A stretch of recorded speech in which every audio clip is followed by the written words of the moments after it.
하나님 말씀 뭘 생각해 볼까? 히브리서, 오늘부터 히브리서 말씀을 분석하고 생각해 보겠습니다. 히브리서를 읽기 전에 무엇을 알고 읽으면 이해가 쉽고 바르게 해석할 수 있을까요? 간단히 두 가지만 생각해 보고 본문 말씀으로 들어가겠습니다. 첫 번째는 제목이 왜 히브리서인가? 헬라어 원전의 제목은 히브리인들에게입니다. 수신자를 반영한 원전의 제목을 따라 히브리서로 했습니다. 히브리서 저자에 대해서는 여러 가지 주장이 있지만 본서에서 밝히지 않았고 다른 어떤 것으로도 뚜렷한 증거가 없어서 저자가 누구인지 알 수 없습니다. 다만 구약 성경 및 유대 전통에 해박한 인물로 추정할 수밖에 없습니다. 히브리서는 히브리인, 히브리 사람들을 위해 기록한 책입니다. 히브리인은 이스라엘 백성, 야곱의 자손을 칭합니다. 그래서 히브리서는 구약을 많이 인용했으며 구약적 표현이 많이 나타납니다. 두 번째, 히브리서를 기록한 목적은 무엇일까요? 히브리서를 기록할 당시 다수의 히브리 성도들이 핍박과 신앙적 혼란 등으로 다시 유대교로 돌아가려고 했습니다. 옛 종교, 유대교로 돌아가려는 히브리인들을 위한 서신입니다. 그들은 유대교로 돌아가는 것이 그리스도께 대한 신앙을 부인한 것인지 전혀 생각하지 못하고 있었습니다. 그래서 히브리 저자는 유대교로 돌아가는 것은 배교라는 사실을 알려주고 있습니다. 히브리서는 옛 종교로 돌아가고픈 유혹에 직면한 히브리 성도들의 신앙을 권면하기 위해 그리스도의 우월성을 논증하는 방법으로 기록했습니다. 히브리서는 구약과 신약을 완성시킨 예수의 각종 구약적 요소들에 대해 우월성을 제시함으로써 지금 현재 환난과 핍박에 있는 히브리 성도들에게 인내하는 믿음과 그에 합당한 생활을 할 수 있도록 권면하고 있습니다.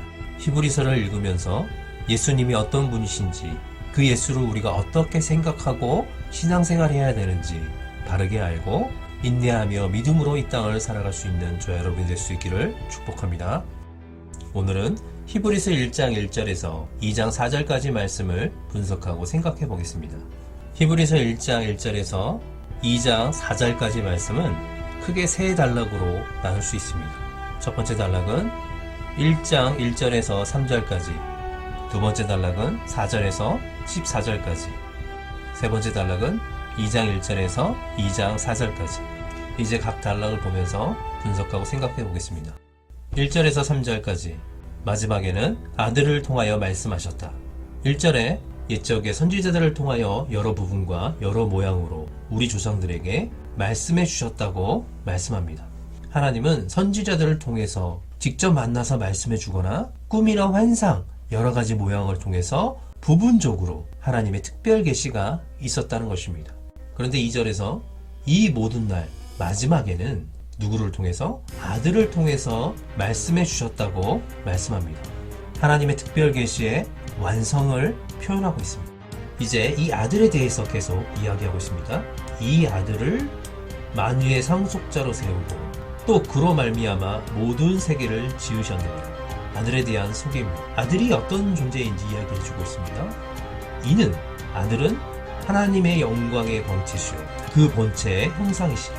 그의 아들의 능력의 말씀으로 만물을 붙드시며 죄를 정결케 하는 일을 하시고 높은 곳에 계신 지극히 크신 이의 우편에 앉으셨느니라. 2절 중반부터 아들이 어떤 존재인지, 지금 아들이 어디에 있는지 이야기해주고 있습니다.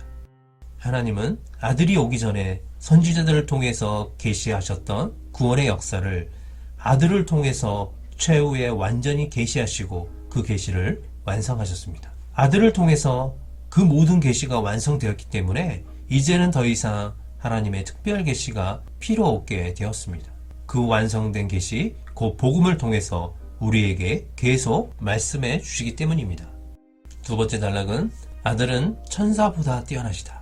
4절에서 14절까지는 그 아들이 얼마나 뛰어나신 분인지를 계속 말씀해 주고 있습니다. 4절 전반부에서 아들은 천사보다 훨씬 뛰어난 분이라고 말씀합니다. 어떤 부분에서 천사보다 뛰어난 분이십니까? 천사보다 더욱 아름다운 이름을 기업으로 얻으셨습니다. 하나님의 아들, 내 아들, 맏아들이십니다. 그리고 6절에서 보면 아들은 천사들의 경배를 받는 분입니다. 7절에서는 천사들이 어떤 존재인지 말씀해 주고 있습니다. 천사들은 바람과 불꽃처럼 하나님의 일꾼이요 도구로서 사용되는 존재라고 말씀하고 있습니다. 당시 유대인들은 천사는 모든 피조물의 으뜸으로서 선지자보다 우월하다는 것이 그들의 생각이었습니다. 또한 당시에는 천사 숭배 사상이 로마 세계에 널리 퍼져 있었습니다. 유대인들은 천사가 하나님의 계시를 인간에게 전하고 인간의 기도와 소원을 하나님께 전해주는 중보자 역할을 하는 존재로 믿었습니다. 그래서 그들은 천사들을 숭배의 대상으로 삼았습니다. 그러나 오늘 말씀은 예수님은 이 모든 천사들보다 뛰어난 분이시라는 것을 밝혀주고 있습니다. 구약은 하나님께서 완성하실 계시의 모형을 보여준 것입니다. 예수 그리스도가 오심으로써 그 모든 모형이 완성이 되었습니다. 하나님의 중보자의 모형이었던 천사는 예수 그리스도가 오심으로써 그 역할은 사라지게 되었습니다. 계시의 완성자이신 예수님이 유일하신 우리의 참된 중보자이십니다. 이 사실을 기억하시기 바랍니다.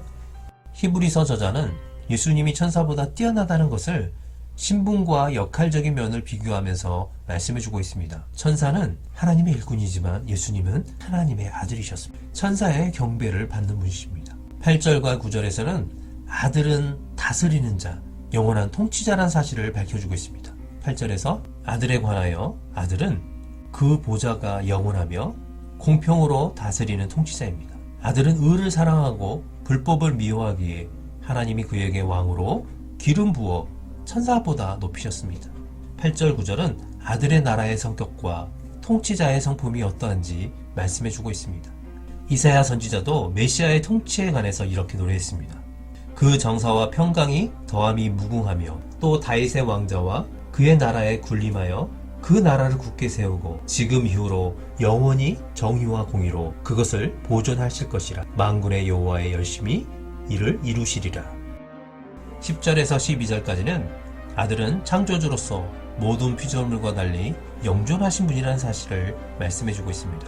10절에서 아들은 태초에 땅의 기초를 세우고 하늘을 그 손으로 지으신 창조주라고 밝혀주고 있습니다. 11절과 12절은 아들이 지은 피조 속에는 의복처럼 낡아져 결국 없어질 것이지만 아들은 용존하여 그 연대가 무한할 것이라는 것을 말씀해주고 있습니다. 세상에는 영원한 것이 아무것도 없습니다. 우리가 이런 세상에 소망을 두고 인생의 기반을 두고 살 때 불안과 두려움이 항상 우리에게 남아 있습니다. 그러나 우리가 그리스도에게 인생의 기반을 두고 살 때 어떤 상황 가운데도 요동치 않게 됩니다. 왜냐하면 예수 그리스도의 속성은 영존하고 불변하기 때문입니다. 그의 나라는 공의와 정의가 있기 때문입니다. 예수님의 사랑도 영원하고 그 능력도 영원하고 그의 거룩함도 영원하기 때문입니다. 13절과 14절은 천사의 위치에 대해서 정확히 말씀해주고 있습니다. 13절은 하나님은 그 어떤 천사도 성자 예수 그리스도처럼 당신의 보좌 우편에 앉기까지 높이신 적이 없다고 말씀합니다. 14절에서 천사는 섬기는 영, 하나님의 일꾼으로서 구원을 얻는 후사들, 곧 성도들을 섬기기 위해 파송되는 존재라고 밝혀주고 있습니다. 여기까지 1장의 말씀입니다. 1장은 예수님은 계시의 완성자가 되신다. 하나님의 아들로서 세계를 창조하시고 영원토록 세상을 다스리는 통치자가 되십니다. 이 예수님께서 인류를 죄 가운데 구원하시기에 이 땅에 오셨습니다. 우리들의 죄를 위해 십자가에 못 박혀 죽으시고 사흘 만에 죽은 자 가운데 살아나시고 사망 권세를 깨뜨렸습니다. 그리고 승천하셔서 하나님 보좌 우편에 앉아 계셔서 세상을 그 뜻대로 통치하고 계십니다. 이분은 모든 피조물로부터 찬양과 경배받기에 합당하신 분입니다. 이 예수님께 인생의 기초를 견고히 놓음으로써 어떠한 상황에도 흔들리지 않는 그런 생명력이 충만한 복된 인생을 살아갈 수 있기를 축복합니다. 세 번째는 2장 1절에서 4절까지 그리스도의 구원의 복음으로부터 이탈에 대한 첫 번째 경고로서 예수 그리스도를 통해 주신 큰 구원을 등한히 여기고 불순종할 때 그 결과가 얼마나 무서운가를 말씀해주고 있습니다. 1절에서 예수 그리스도의 복음을 들은 자들에게 어떤 자세를 가져야 되는지 말씀해주고 있습니다. 그러므로 우리는 들은 것에 더욱 유념함으로 우리가 흘러 떠내려가지 않도록 함이 마땅함이라. 히브리서 저자는 1장에서 천사보다 뛰어난 그리스도의 우월성과 절대성을 논중한 후에 우리가 들은 그리스도의 복음을 굳게 붙들어야 함을 고면합니다. 그러지 않으면 거센 제약의 물결에 떠내려갈 수밖에 없기 때문입니다. 선지자나 천사 숭배는 결국 그들보다 우월하신 예수 그리스도에게서 떨어지게 하며 그 진리에서 떨어지게 하는 결과를 가져오므로 철저히 경계해야 합니다. 2절과 3절에서는 이미 들은 복음, 큰 구원을 소홀히 여기며 어떤 대가를 받는지 말씀해주고 있습니다. 천사가 전해준 율법을 어겨도 공의로운 심판을 받았는데 하물며 하나님의 아들 예수 그리스도께서 주신 큰 구원을 등한히 여기면 엄중한 하나님의 심판을 피할 길이 없다는 것을 말씀해주고 있습니다. 이스라엘 백성들이 율법을 어기고 순종하지 않았을 때 공의로운 하나님의 심판이 임했습니다. 하나님의 심판은 각종 질병을 통해서, 기근이나 자연적 재난을 통해서, 또 전쟁이나 물질적인 궁핍을 통해서 다양하게 임했습니다. 그리고 3절에서 큰 구원이란 율법을 통해 주신 불완전한 구원과 대조적으로 아들을 통해 주신 완전한 구원, 절대적 구원이 있다는 것을 의미하고 있습니다. 구약에서의 구원은 질병이나 물질적 궁핍, 이민족의 지배로부터의 해방, 현세적인 것들이었습니다. 그러나 예수 그리스도를 통한 구원은 죄와 죽음의 권세로부터의 구원, 영원한 멸망으로부터의 구원과 같은 본질적인 것입니다. 구약에서 보여주었던 구원의 모형이 예수 그리스도를 통해서 완성되었다는 것을 말씀해주고 있습니다. 3절 중반부터 4절까지는 이 구원이 어떻게 확증되었는지 밝혀주고 있습니다. 2절에서 율법을 주실 때 천사를 중재자로 삼았던 사실과 대조적인 표현입니다. 하나님께서 우리에게 구원의 복음을 전해주실 때는 그리스도께서 중재자가 되셨음을 나타냅니다. 예수님은 하나님 나라가 가까웠으니 회개하고 복음을 믿으라. 예수님께서 복음을 전하기 시작했습니다. 그리고 그리스도께 직접 복음을 들은 사도들을 통해서, 제자들을 통해서 히브리 공동체에 증거되었습니다. 그리고 4절에서는 제자들뿐만 아니라 하나님께서 친히 증거하셨다고 말씀해주고 있습니다. 하나님께서는 그 복음을 표적과 기사들과 여러 가지 다양한 능력과 성령의 은사들을 수단으로 증거하셨습니다. 이 구원은 역사적으로 수많은 증인과 증거들을 통해서 확증된 가장 믿을만하고 가장 신뢰할 만한 것입니다.